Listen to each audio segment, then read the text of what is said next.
Oui, voici la deuxième vidéo sur la loi des exposants. Alors, on est en train de voir le produit de deux puissances. Alors, le produit de deux puissances, n'importe quand vous avez une multiplication à un exposant de 3, remarquez qu'on pourrait réécrire ceci comme 5 fois 3 fois 5 fois 3 fois 5 fois 3. Okay? Alors, vraiment, qu'est-ce qu'on a ici? C'est on a 5 exposants 3 et on a 3 exposants 3. Alors, on a 5 exposants 3 fois 3 exposants 3.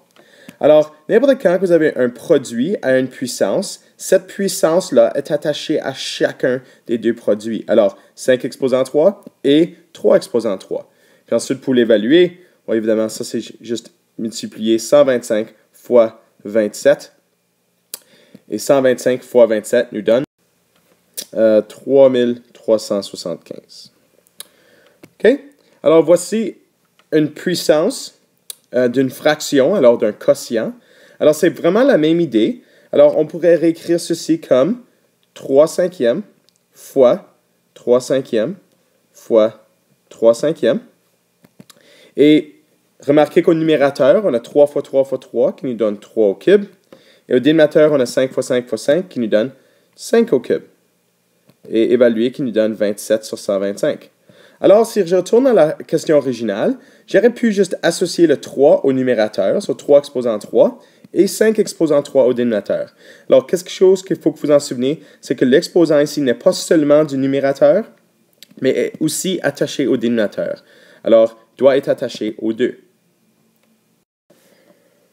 OK, le dernier exemple.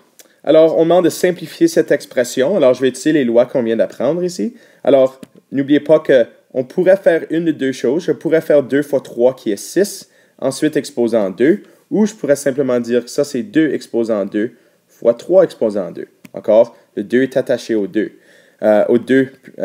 puissances. Excusez, aux deux valeurs du produit.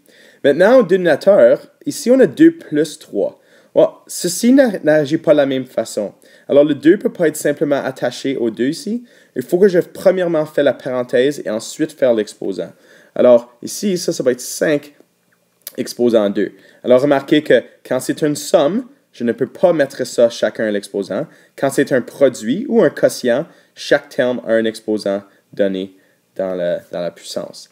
Alors, ça donnerait 4 fois 9 sur 25, qui nous donne 36 sur 25.